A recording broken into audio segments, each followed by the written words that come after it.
It's just like the epitome of torture stability. Yeah, torture stability. It's a great form of government. It's a stable form of government.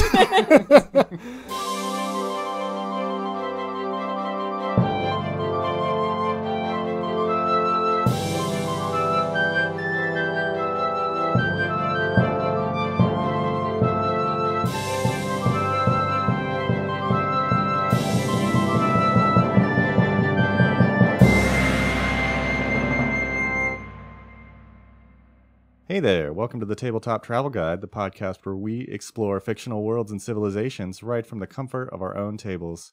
I'm Tyler, and this week in a session, we actually got inadvertently teleported to Nidal, the topic of our conversation today, when we tried to go through an elf gate, and that was rough. And now we're in a death combat tournament thing? It's awesome. Yeah, I'm Ryan. I'm the one who made that dungeon.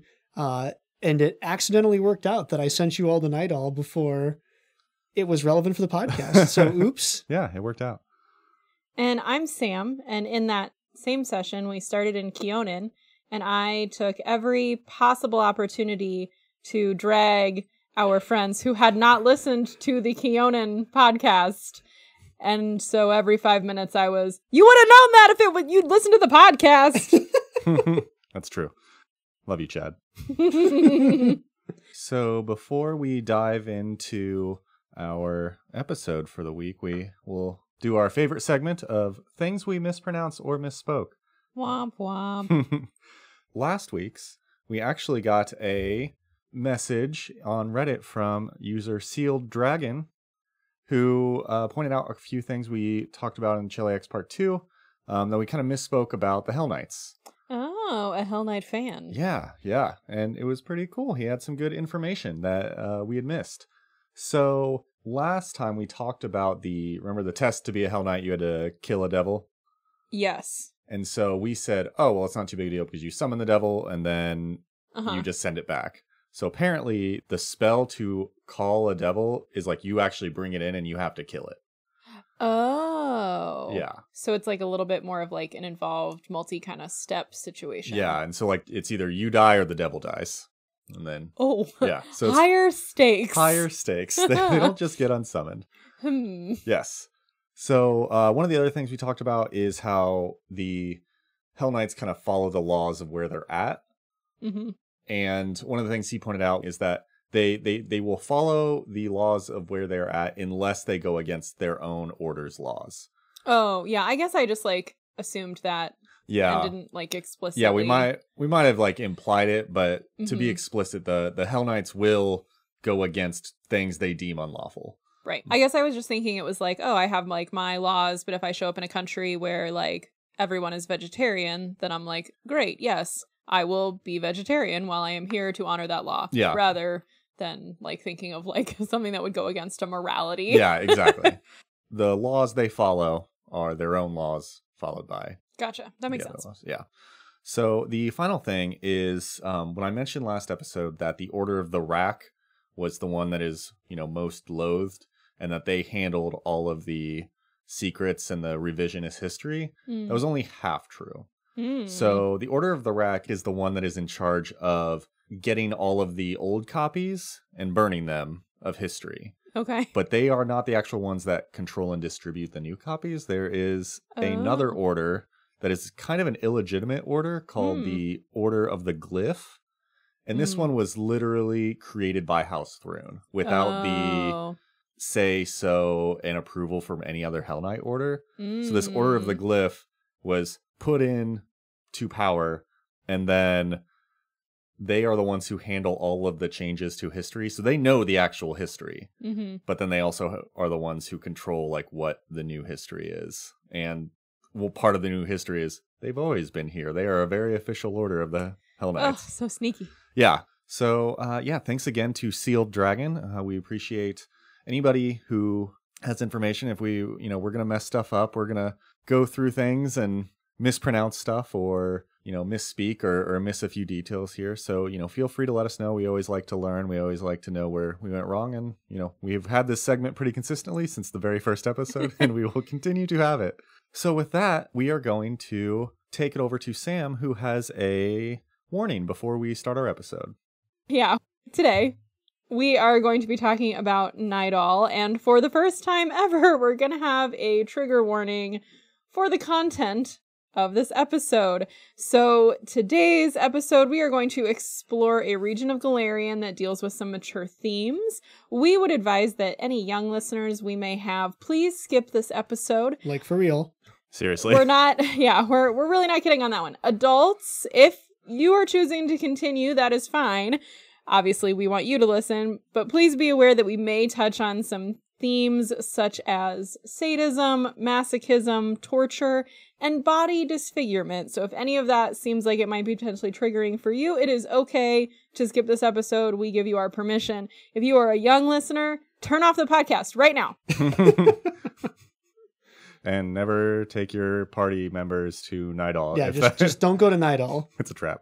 They're not listening anymore, guys. They Good. Can't hear you. Okay, so definitely take your party members to Nidal because it's a lot of fun. It's a lot of fun. Yeah, so Ryan is going to be our storyteller today. Yep. So Ryan, bring us into the world of sadism. Of chains, yeah. So I guess I'll start with Sam. You talked a little bit about Zon Kuthon previously, and we kind of just like breezed over Zon Kuthon. We did. Yeah. So let's do a quick. He was the brother that you're just like, don't worry about. Yeah. So let's briefly do a little more detailed dive into Zon Kuthon because he's very relevant to Nidal as a nation.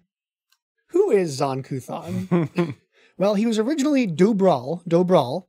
Okay. And he was the son of Thrawn, called the Prince That Howls. He was like a fundamental wolf spirit of Golarion. And he was the sister of Shelyn. And things were nice. Things were good. He had a little verbal tiff with Shelyn. They might have like an argument. It's not exactly clear what they were disagreeing about. But he decided to take a, and I quote, trip beyond and behind reality. Okay. I don't know what behind reality means, but he went beyond and behind. Cool. Where he saw some non-disclosed things that is obvious, I assume are horrible, because he came back mad, wounded, and obsessed with suffering. That's not a type of vacation I want to go on. No, are you going to get into what happened to him there? Not a ton, because that also gets super deep, but he had a bad time while he was there. If you want to go a little bit deeper, that's fine. Well, just there's the idea that he gets possessed by another being. So yes, he comes back with all of this, but it's less of a like PTSD situation because of what I encountered and more of I encountered some bad stuff and the bad stuff literally overtook him. Took over. So he comes back. He injures Shelyn. They get into like a physical altercation, as much physical as gods can get. Yeah. And he corrupts his father, turning his father into his herald, now called the Prince of Chains. So his dad's like totally encompassed in chains now. And he uses his dad as his messenger all over Golarion to spread the good word? The word? questionable word? The word of Zon Kuthon.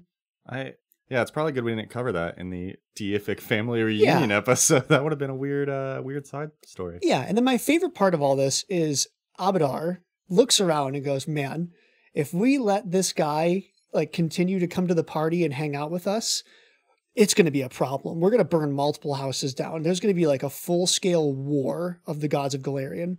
So he approaches Zon Kuthon with a deal. He offers Zon Kuthon his own private little prison on the Plane of Shadow. In return, Abadar will give him something from the first vault. The first original shadow.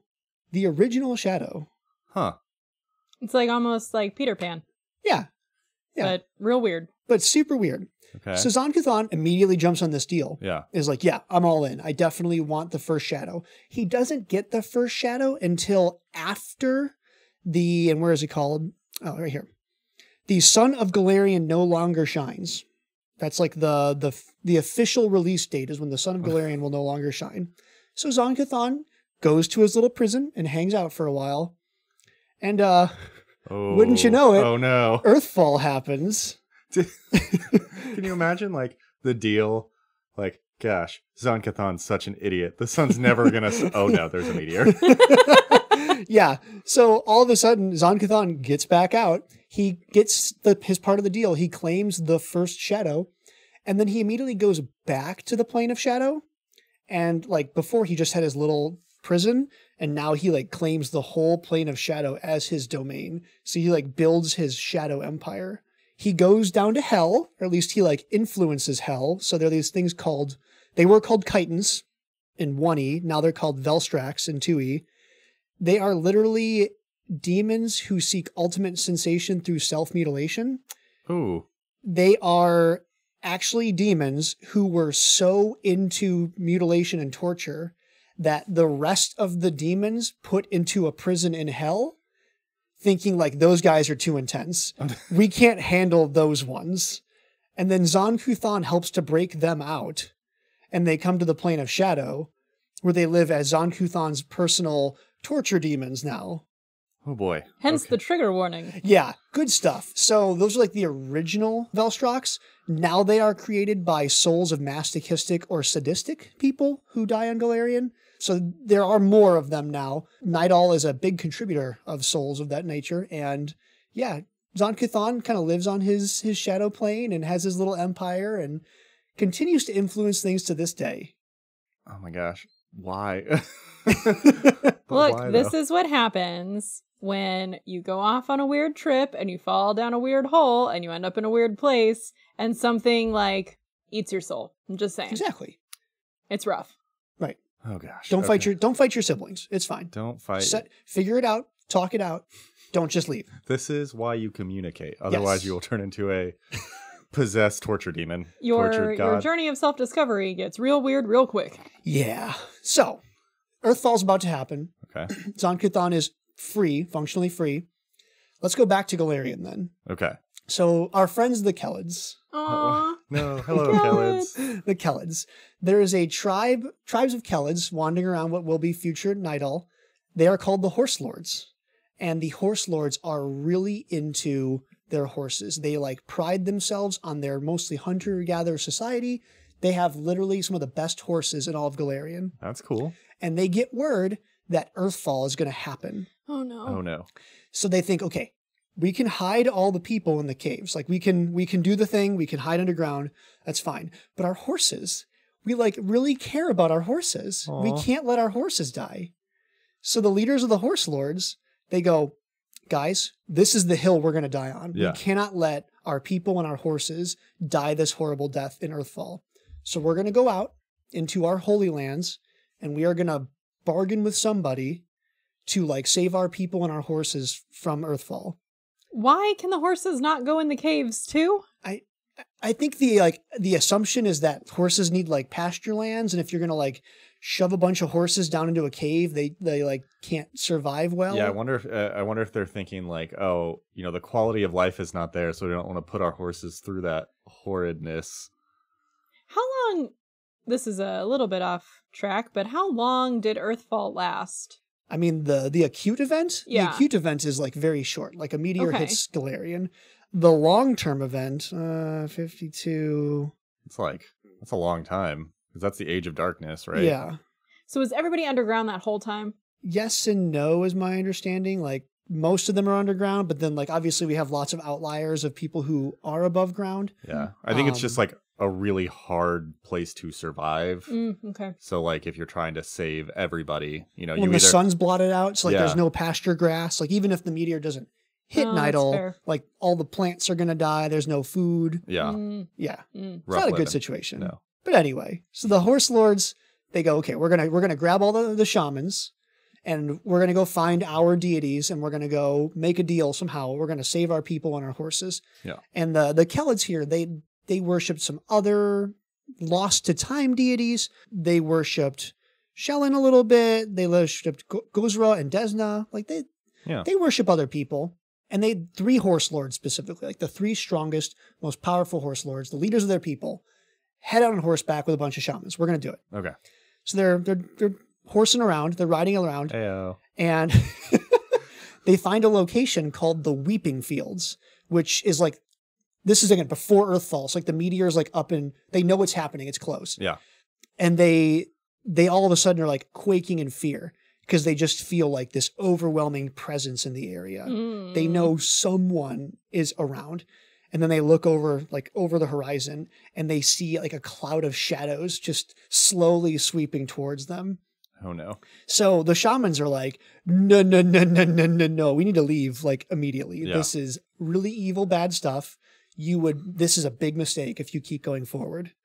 But the horse lords want to save their horses and their families. So they like trudge forward. They trudge onwards and they enter this cloud of shadow, or they get close to the cloud of shadow, and they start to hear whispers. Oh no. And they're not totally sure what those whispers are, but it's just these faint little whisperings of something going on. They get into the shadows and all of a sudden they're like overcome by this vision, and they like watch Earthfall, like future Earthfall happen if nothing is done. And they watch their families, they watch their people, they watch their horses all die of like meteor impact and famine and all these horrible things. Awful, awful times.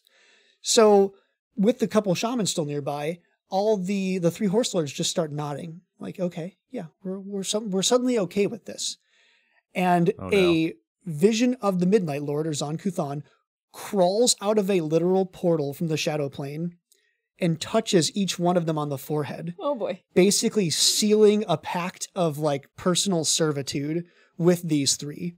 That's so creepy. Yeah. The ring like crawls out is what I imagine. Yeah. So he agrees to save Nidal from Earthfall. He will do everything in his power to prevent bad stuff from happening to the horse lords and their families and their horses and everything. In return, the citizens of Nidal are 100% worshippers of Zon Kuthon forever and all eternity.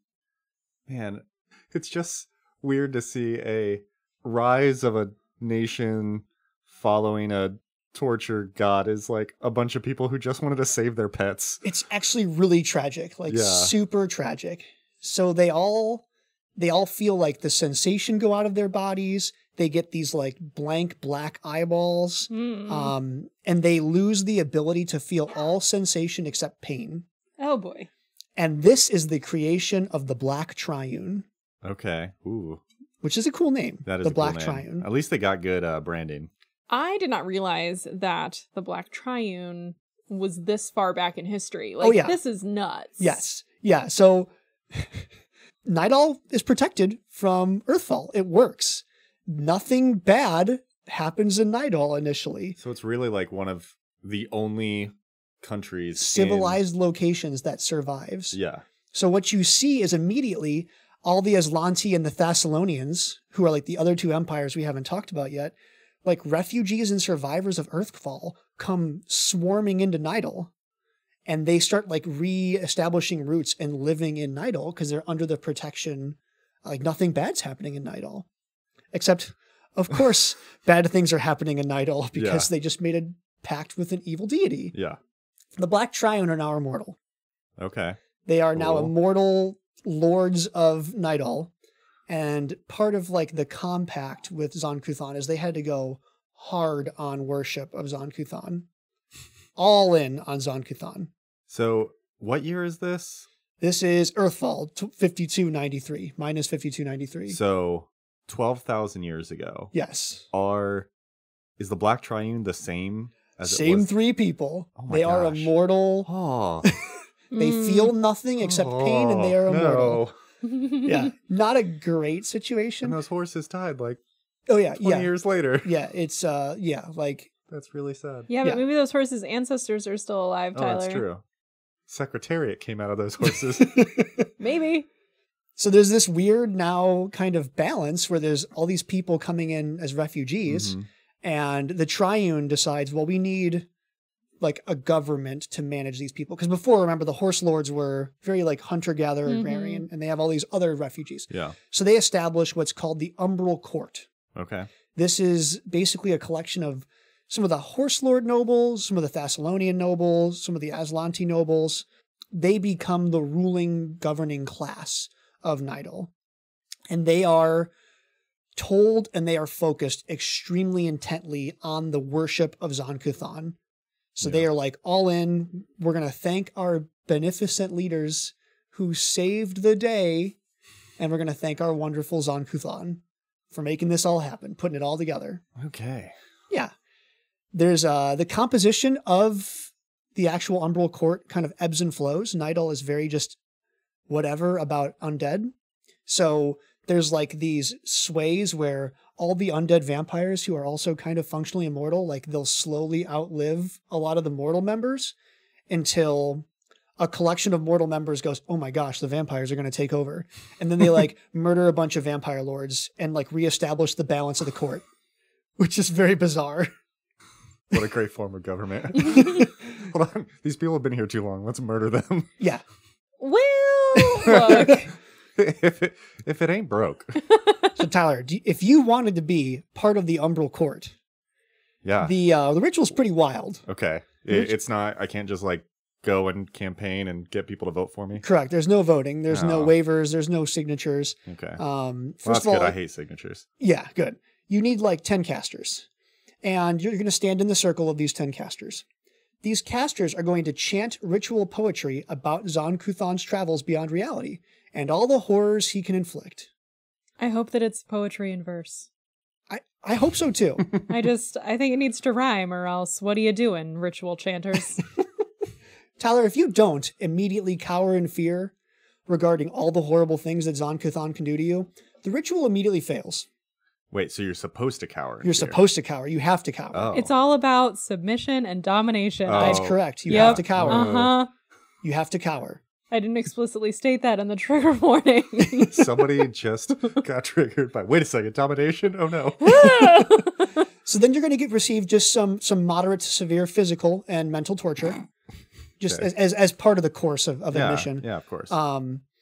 If you successfully pass the ritual, you're part of the Umbral Court. You also get the fun black eyeballs. Okay, so, but I'm not immortal. No, you're not immortal, Okay, but I just get the cool black eye. but you get the cool black eyeballs. Cool. You have a direct connection to the shadow plane now, like spiritually. Okay. If you ever commit a heretical act against Zon Kuthon, there is a 25% chance at any moment you'll be instantly teleported to your own private eternal tormentscape prison on the plane of shadow. Wouldn't some people like that? I mean, possibly, but Well, The it torment would be escape is puppies. your it's your torment, right? So if you're Yeah. into like the regular stuff, then you would not be into the it's all hugs. everything's a hug. Yeah. Okay. I think I'm going to go back to signatures. Yeah, I'll just stick Okay. with local government.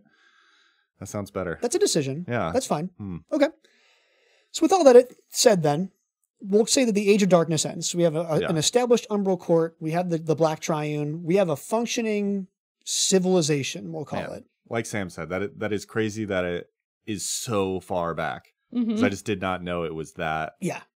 Well, Like- especially compared to a lot of our other established governments Right. in other areas, which Right. are relatively fresh Right. compared to the Age of Golarion. This one is old. Yeah. Yes. Super old. So remember those Velstrax, the Chitons? Yeah. The torture demons? demons. So Zon Kuthon sends them in. Ah. They're his people Of- to defend his country. Oh boy. oh no. They also send in, they send the people of Nidal these things called memory chains. These are powerful artifacts that capture a victim's experiences forever. Specifically, victims' experiences of torment and torture, of course. Of course. And then when you wear the chain, you get to experience all the past tortures that are like Oh, memorized in the chain. gosh, can't we have like good memory chains of puppies and loved Hugs. ones? I mean, that could be someone's torture, like covered in puppies. You could experience that. It's like somebody is receiving terrible pain of getting hugged by puppies, and another person's like, gonna get this memory chain. Wait a second. Well, and that's the funny part. So every memory chain, it somehow knows if a torture experience is unique, and only new unique tortures can be memorized into the chain. So there's like a minor competition to like figure out new and inventive ways of torture So to get your name on the leaderboard of the memory chain, basically. Okay, wait. So is there a single memory chain, or There are do all- multiple. There's bunches of memory But chains. like all memory chains know what I is think a unique each torture? individual one has its own unique. Oh, okay. So Yeah. so you could have like the same torture, like that's considered quote unquote unique on several different memory. I believe chains. so. Okay. Yes. I am I was gonna now. say it's like a cool network, internet. Oh, The internet of torture. Oh boy. I'm just thinking about The Good Place now. When when you eventually like talk to like the demons, and I mean obviously that's a comedy TV show, but they're like, "How'd you torture this dude today?" Look, after a while, you get bored of just screwing eyeballs all day. Exactly. Screwing eyeballs. Exactly. So of course, the people of Nidal take this wonderful, beneficent gift and they build a cathedral around it. Okay. You got to keep your torture chains safe, Tyler. Yeah. So there's an entire So they collect. That's the center of the capital. That's like the most important thing in the city is like the cathedral that holds the memory chains. I mean, I'm glad they're not like running around in the street like, oh, I need something to like hitch up my cart. Oh gosh. Oh my God. This cathedral is actually unironically like an architectural wonder. It's like an enormous, complicated structure. There are some very Nidal takes on architecture. The bottom foundation is built of bones lashed together by spiked chains. Hey man, architects need some outlet too. But like you wouldn't even know because the cathedral's 10,000 years old. Yeah. So like if you went up, you'd be like, oh yeah, it's a rock foundation. But like the rock foundation is bones. Huh. Which is fun. That's cool. All the inner walls are lined with shelves made of skulls, and then they're like hung together through the eye sockets with more chain. And then they like hang things on the chain skull shelves. The physics of that didn't totally make sense in my mind, but... You know, well, so if you look at the symbol for Nidal, it's like a skull with chains coming out. So imagine... I'm assuming it's like you hook in behind the nose, and then they come down, and then they pop in through somebody else's eyeballs, and then hook around through the nose cavity and back out the other eyeball. I just don't think I don't think skulls are very load-bearing, but... Look. This is a magical world. I'm sure they reinforced them. What? They can figure out how to make a skull a hard point. That's fair. And then on these shelves, or like hanging from the chains, are examples of basically every torture device that exists in Golarion. Because they got to get those unique memories into the memory chains. Cool. There are also, and here's the catch, right? There are also physical pieces of Aslanti and Thessalonian magical knowledge. Oh. All over the cathedral. Yeah, because they were effectively around when those civilizations still existed. So they literally have like some of the last remaining physical records of the old world before Earthfall. Oh I mean, that's cool. Yeah. Yeah. So just behind a bunch Sam, of tortured. If you'd like to get your library card to come pull out some Thessalonian knowledge. Oh no. In order to get your library card to the cathedral, you must submit a unique torture into the memory chains. Do I have to have done it, or is it a theoretical? You have to physically, submit a torture into the memory chains. Can you submit somebody you don't like? It has to be you. For your memory card, you have to get... So you can't just torture somebody else and correct. Then get your memory card. You need to card. get your library card, your personal, unique torture into the archives. Boo. Support your local library. And some people think this is intentionally a trap. That there's these fonts of the oldest knowledge available in Golarion, and also it's like their way of roping people into the cult of no, just experience a little bit of torture. It'll be fine. You got so much knowledge you can obtain. Just come to the library. Yeah. They probably also tell you you get 2 hours, and then it's they cut you off right when you found something interesting, and it's that'll be another torture to get back in. Another one. Yep. So it's a unique so people location. Get into BDSM. Sorry, that's already been submitted. What are we doing here? So this is old, right? We're still way minus 3,800 AR. Okay, so we're going to jump all the way forward to 4,100 AR. Okay, so just over it's just been chilling for we're just going to hand wave 7,000 years. Yeah, because they're doing the same thing. I mean, to be fair, yeah. I mean, if you have the same rulers, the same kind of goal, you're just accumulating tortures. Yeah, sure. The nation is surprisingly stable. Things don't change in Nidal. Hey, Zon Kuthon is he's weird, but he backs up his promises, I guess. Yep. So this is just a little side one. In 4,100, the Kuthites, the followers of Zon Kuthon from Nidal, they sent a delegation to the land of the Linorm Kings, trying to convert the Linorm Kings to the faith of Zon Kuthon. And they send the embassy out. Dude, that's got to be a rough sell. They've been alone too long that they thought that was going to work it's going to go well. Yes, I've been in my city torturing people all the time. I can't imagine that there's people that wouldn't want this. Have you heard the good word of Zon Kuthon? No, he's a torture god. Please leave. Well, yeah, so they just kill them all. Oh, okay. The Lenorm Kings just kill the entire delegation. They're like, we want no part of that. Good for you, Respect. Lenorm Kings. The Lenorm Kings are like, we are already killing our own dragons. Just Please no, we don't want any part of this. Nope. So that basically destroys, unlike all of our other previous nations who want to go exploring, that was like Nidal's one chance to go exploring. It fails miserably. Nidal's just like, we get it. We're not made to explore. We're made to torture. We're going to stay here. At least they know their limits. I feel like I feel like there's probably a world that could have worked, but just not the Lenorm King. They went to one place. They're like, well, we tried. Back to demon. Back to torture. They needed to go like somewhere where they presented it as like sexy torture, and I don't think the Lenorm Kings were the sexy torture group. Yeah. Well, I'm glad you mentioned that, Sam. Oh no. Because our friends Cheliax soon enter the scene. The sexiest of tortures. The sexiest of tortures. If anyone was going to be into it. Stupid sexy Cheliax. Right. So this is pre demons Cheliax, right? Yeah. Pre devils Cheliax. We talked last time. Emperor Halad III begins the Everwar. Yeah. He sends troops into Nidal, and the Nidalese are actually kind of upset with Zon Kuthon at this point. They're like, "Why don't you send all those torture demons to like protect us, Master?" Oh. And he kind of doesn't. He kind of holds back his forces, and after 30 years of fighting, Nidal surrenders. The Black Triune sends out the orders. Everyone lay down your arms. We work for Cheliax. Huh. Yeah. So this is now called the Shadow Break. The people of Nidal feel like the haze of shadows of Zon Kuthon kind of lifts. Yeah. And suddenly the nation kind of starts waking up from a bit of a hangover. They feel like some of the arts are starting to flourish a little bit. Again, Cheliax isn't a bad place right now. So it's like Chelish influences, Chelish literature, Chelish art, Chelish industry, all of these things start entering the nation. Huh. And it's kind of going okay. And then the Chelish Civil War breaks out. Of course. So it was going great. Yeah. It's not going great anymore. Not great. The Black Triune immediately contact House Throne.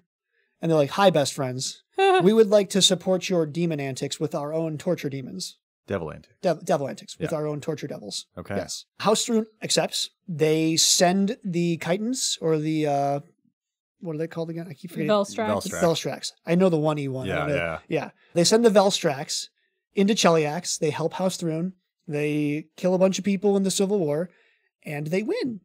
Huh. And they help put House Throne on the throne. And this is where the Black Triune feels like everyone's like, it was 5D chess by the Black Triune, because now, where before they would have had like a kind of questionable deal with Cheliax if they had kept fighting, or maybe they would have had bad things. Now they're like in. Yeah. They're in the good graces of House Throne. So they are granted kind of quasi-independence, and they are like a close ally of Cheliax now. And the Shadow Break ends. Can you imagine being almost like 11,000 years old and then having this like upstart Cheliax try to invade you? You're like, freaking kids these days. I don't have time for this. I gotta go torture more. Yeah, so the Shadow Break ends. The Umbral Court and the Black Triune, they purge everyone who could even remotely be considered moderate. So they just go a killing. Maybe the Black Triune, because they can only feel pain, was like, yes, let's do more war things. Or yes, let's go under Cheliax and support more people getting pained up. I don't know. Maybe. No one really knows exactly why they did it, but it's a flex. Yeah.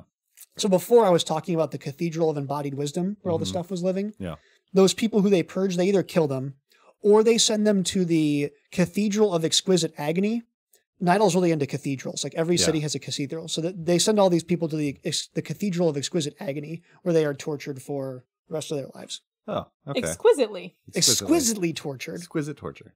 Cool. They also established these things called the Adamant Guard, which is like their version of a standing army. Mm-hmm. And they have 3 prerogatives. Number 1, crush the heresy. Anyone who is not 100% for Zon Kuthon, you kill or torture them. Oh. Crush the heresy. Number 2, neutralize escaped thralls or wandering monsters. So I'll do the second part first. All the generic bad things of a fantasy setting that wandering monsters, take care of them. But more importantly, anybody who escaped Nidal, kill them. Because we don't want people bad-mouthing Zon Kuthon outside of our borders. So take care of them. And number 3, face the foes that oppose Zon Kuthon. I mean, which feels a little redundant. Yeah. But kill anybody not serving Zon Kuthon. Kill anybody not agreeing with Zon Kuthon. Yeah. Well, it's heresy, right? So that would be talking out against, and then foe would be acting against. So if you're neutral and saying nothing, I think you're okay until someone interprets that as heresy or being a foe. Great. I'm glad we clarified that. We can send our notes to the Umbral Court so they can put it all together. Yeah. So, yeah, like I said, House Thrun wins the Civil War. Mm-hmm. There's like an exchange of devils. So Nidal devils help out in Cheliax. Chalice devils help out in Nidal. I mean, it's a win-win. Yeah, win-win. What can go wrong? It's a win-win. Everybody wins. And we'll just jump to current day because, again, like not a lot of... It's just like the epitome of torture stability. Yeah, torture stability. It's a great form of government. It's a stable form of government. So Nidal's a wonderful place. There are multiple permanent portals to the Shadow Plane scattered all over Nidal. My favorite is called the Shadow Storm. It's this enormous moving portal storm that just drifts around the Umbral Basin, which is like the pass between the Menador Mountains and the Mindspin Mountains. Okay. And it just randomly opens and closes both directions. So you could just be like out, like trying to pass through there, and all of a sudden like a gigantic portal opens up above you in the sky and it drops a bunch of torture demons on you. Or you could get sucked into the portal in the sky and sent to the Shadow Plane. So depending on who you are, that could be a horrible situation or a great surprise. Right. So most people try to avoid the Umbral Basin. Fair. Because it's just, I guess it's a giant hurricane of portaling. Yeah. Nidal remains one of the premier suppliers of glass, silver jewelry, and dark gemstones to Cheliax. As well as products of the Shadow Plane. They have a monopoly on products of the Shadow Plane. That makes sense. Obviously, this is not a huge market. Like glass is not a huge market. They do make the fanciest, most popular glass. Ooh. So Nidal specializes in coated glasses. So like they make a special red coated glass that the Chelish nobles just die for. They love it. Well, Sam's they had to make all these cathedrals, so you obviously need fancy stained glass. Yeah, like no joke, there's like 5 or 6 different famous glass manufacturers in Nidal. It's like the Renaissance, if the Renaissance got real weird. These paintings are very well done, but very horrifying. Yeah. There's a lot of leather. They probably work in good leather products, yeah. Of course. Pretty much everyone other than Cheliax either fears or distrusts Nidal. That makes sense. I don't know why. Who could say? It is almost kind of sad to a degree. So the citizens of Nidal, like some of those people who would like to escape, part of the reason why they don't try to escape is they fear reprisals if they get out into the open world and say they're Nidalese. So that's kind of sad. There are rumors, this is awesome, there are rumors that Nidal is in negotiation with Geb. Sure. Cool. We haven't talked about Geb. We will, yep. We'll get there eventually. But apparently Geb is looking for a way for their vampires to walk around in daytime. Okay. And Nidal has the premier shadow magic in Golarion. So they think they can somehow work out a deal of shadow for the vampires. Nice. Yeah. Nice. Could you send us your biggest umbrella? Yeah. Just like it's very, very hyper-specific negotiations. There is a small, unorganized resistance to Zon Kuthon inside the nation, but it's been around for how long? 12,000 years. Yeah. It's not made much headway yet. Good luck. It doesn't seem like it's going to make much headway. There is also a push by the followers of Desna. They are very against what Zon Kuthon stands for. Fair. So they have probably the closest thing to an organized resistance, to the point where they're like identified. The Desnan faith is identified as, if not outlawed, strongly discouraged, and we assume they're revolutionaries if you follow Desna. The average person, so like the average person in Nidal, it very much feels like Cheliax, where they don't really actually buy in. They're not all into super torture.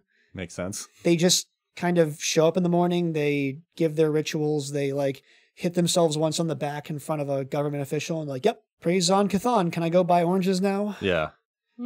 And also, just like Cheliax, the nobles are all in. Of course. The nobles will hold these massive torture parties where they like torture each other, torture themselves.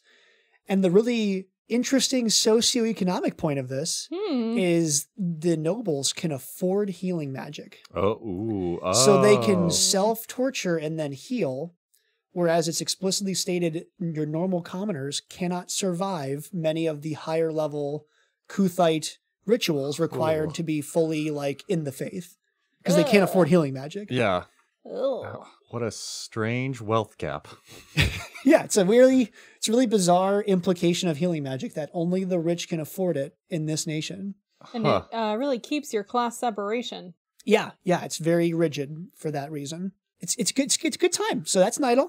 Nidal's a fun place. It's a stable place. It is. It's this wonderful cathedral architecture, and yeah, they're around. They're doing their thing. They're not planning on changing their thing. They're not going up or down. They just are.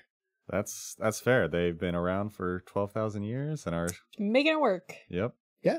Cool. Okay. Well, thank you, Ryan. You are so welcome. Not sure I needed this episode. But yeah, so after all that great story, we're going to take a break, hear a word from our sponsors, and come back to see what other campaign and character shenanigans we can come up with. We'll be right back.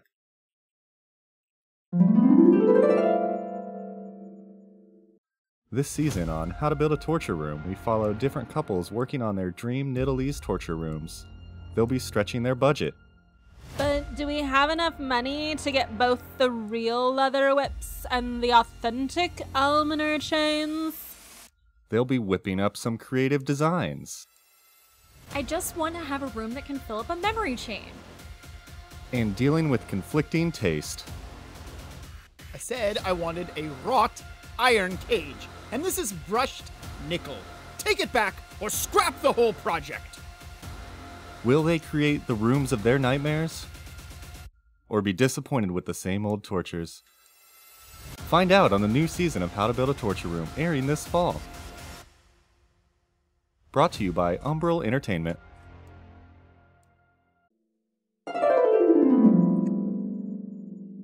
Hey, welcome back to the Tabletop Travel Guide, and thank you to our sponsors, Umbral Entertainment. Yeah, go check them out if you're into that.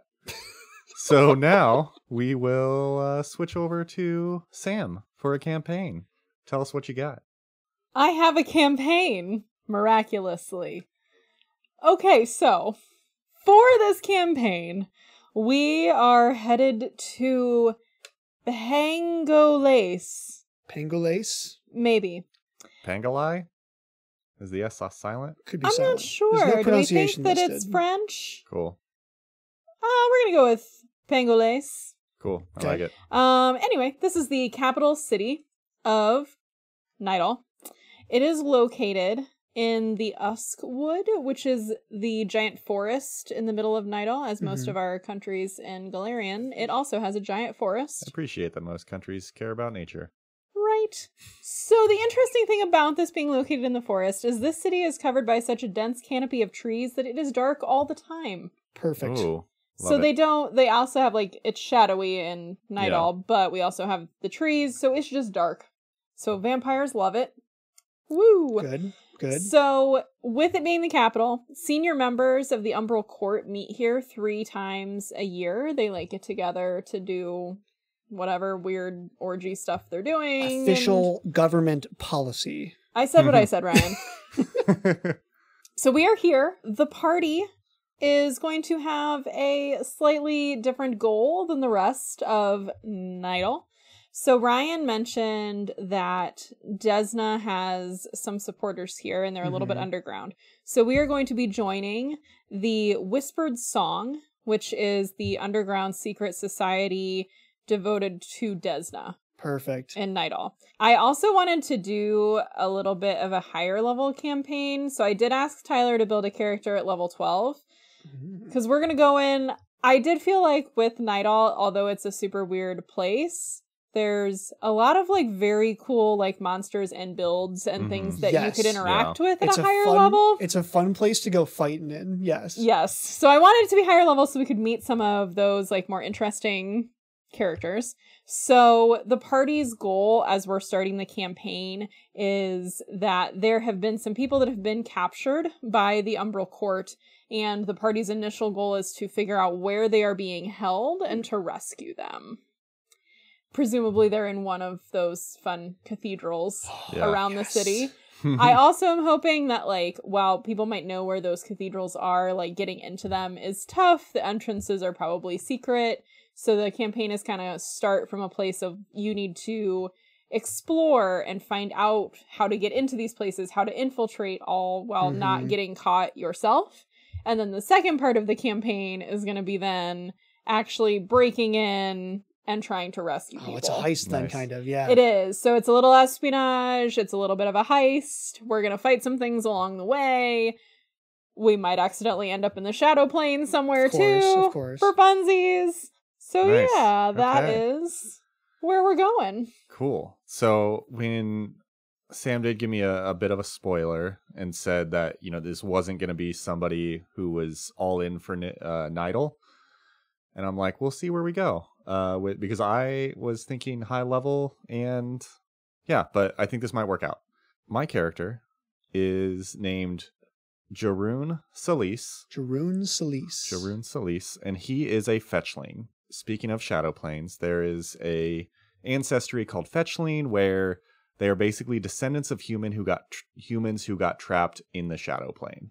Oh. I believe fetchlings were humans who were quote unquote saved from Earthfall Yes. by deity called the Widow. Mm-hmm. And they interesting. Yeah, Okay. so it kind of like where Nidal went to Zon Kuthon, they jumped into the shadow plane and then they kind of hid got there. stuck there. Okay. Yeah. Okay.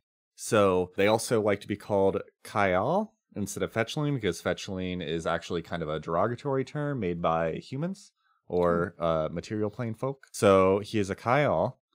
He was born in Beacon, which I'm going to say a lot of words, and in the next episode we'll talk a little bit more about the planes. But it is if you think of the shadow plane as a dark mirror of Golarion, the material plane, Beacon is where Absalom is. So it's also known as Shadow Absalom. Oh. Yeah, it's really cool. And there's they call it Beacon because at the center of it, there's this thing called the glare, which is a light that can transport you back to where you were, where you entered the shadow plane. Well, it's like almost like a lighthouse. Yeah, kind of. Mm-hmm. Anyway, so that being said, he was born in Beacon. He has always been a very natural shadow caster and magic user. So he's a shadow sorcerer bloodline, and then he's also a shadow caster, which is an archetype. So like all in on shadows on this guy. Nice.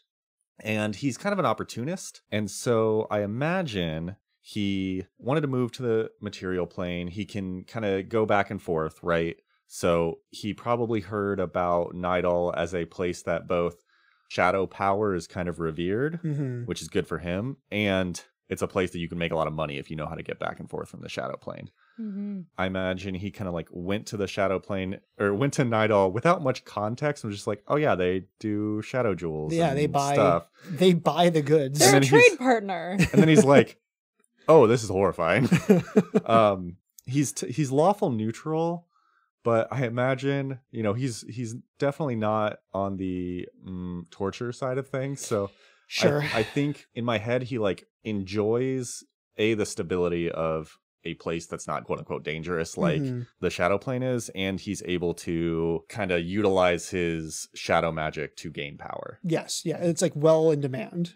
Yeah. So he's level 12, so I imagine he's like lived in Nidal for a while. He's kind of been back and forth. He can make money by going to shadow plane, but I think he might have wanted to set his sights on the power of the Umbral Court and like how to get into that. Oh, and he might want to join it? Yeah. Oh. But you talking about the Whispered Song, I couldn't really think of a way like why would he really want to join this for power? And I imagine he might be trying to do both, like best of both worlds. He doesn't exactly support the Umbral Court, but he knows that that's how the power is. So maybe he kind of joins the group of the Whispered Song. Well, so with the Whispered Song, there is rumors that they have infiltrated the Umbral Court. So Yeah. maybe you have been offered a deal by the Whispered Song that they will support you getting into the Umbral Court if then once you're there, you tell them stuff. information. Yeah. Which I think he'd be all for. He's not, we need to save Nidal, but he's probably like, well, this is a good opportunity to get more power and also kind of save a little bit of conscience there. Yeah, So, yeah. I think he'd be on board with doing all this. And worst case, he just goes back to the Shadow Plane. Because like you said, the Umbral Court get their powers to go to the Shadow Plane, but like he could always do that anyway. Right, So like he doesn't need the Umbral Court for shadow magic. Yeah, he like needs the power for like the material plane and like, more conventional things. Yeah. Don't worry. I would take all of that information, and as a GM, I would have your character encounter a cleric of Desna somewhere along the way, and you would have one of those moments where you get presented with all this information about how Desna can also be a patron of the shadows and the darkness because she is the goddess of the night sky and travel. And you have been a traveler for so long. Yeah, back so and forth, don't lots of worry, traveling. I would try to convert you. I mean, I like it. I like that thought of having somebody who's just here for power and money to like grow a heart and do more things. So I don't know. Yeah, I'm in for it. I think Jaroon would do very well in the campaign that you have running. And the Whispered Song too, their goal is not to like free everybody from Nidal. Like they understand obviously that Nidal's kind of like far gone. The idea is just like if there are people that want to leave or that we can save, we should, but we understand that like the country as a whole is kind of a lost cause, but individual people are still important. They sound very like Underground Railroady almost, like identifying people and then helping, not That's fair. overthrowing the government. Yeah. I like it. Nice. Cool. Okay. That sounds like a lot of fun. Yeah. So it was like sneak in and some good shadow things, and I was really worried about Nidal and having to come up with something for this because I was like, oh my gosh, it's all terrifying. Yeah. But it's okay. You find the things that are not terrifying and you build campaigns off of them. Just like a little spark of hope. A little nugget. Yeah. Cool. Okay, so the last thing we have to do. 5 out of 5. Oh my gosh. Are you paid by Zon Kuthon? Yeah, so let's do on a scale of 1 to 5 chains. Spike chains. chains. 1 to 5 Tyler. spike chains. What would you give Nidal? Yeah, 1, obviously. Yeah. This is a horrible place. I don't want to go here. This sounds awful. I feel like this is a very specific person's 5, and it is not me. Look, you almost had me with the library with all the really old stuff, and then you were like, but you have to get tortured to get your library card. Yep. And then it went right back down to a 1 for me. Yeah, Yep. I'm a 1. I spent Totally most of this 1. episode just cringing, so Absolutely I'm a 1. 1. Cool. Tyler did. You couldn't see Tyler's face for this, but there was a lot of I'm very uncomfortable face. So, okay, official tabletop travel guide rating. 1 out of 5 spike chains. Do not go here unless you are a very particular type of person. Yes. Cool. Okay. Well, thanks guys. This was a fun talk about I Nidal. had It fun was. I mean, researching it. Honestly, I like we said before, like you look at the nations like these monolithic blocks, and then as you like read the source material, like there's more. Like I just see it as very tragic. Yeah. Like all of this was because they loved their horses so much. Yeah, Like, I think it is cool to just see the history of probably the most stable country in Golarion. Yeah. And just like the tragic history and the horrible current situation. yeah, it's awful, but I like understand it. Yeah. But yeah, thanks to everybody listening. We appreciate, you coming along with us. And if you made it this far in the episode, thank you especially. If you want to reach out to us, you can email us at tabletoptravelguidepodcast@gmail.com. Like we said last episode, we're also making our Instagram more of a thing. So feel free to DM us at tabletoptravelguide. We'll also be posting pictures and stuff we talked about both on the Instagram and on our website at tabletoptravelguide.com. And then if you like what you're hearing, tell your friends. Give us a rating. If you want a review, go for it. But yeah. Maybe don't have those friends start on this episode. This might not be the best one. This is not the episode to start on. Or maybe it is. Unless you have those friends.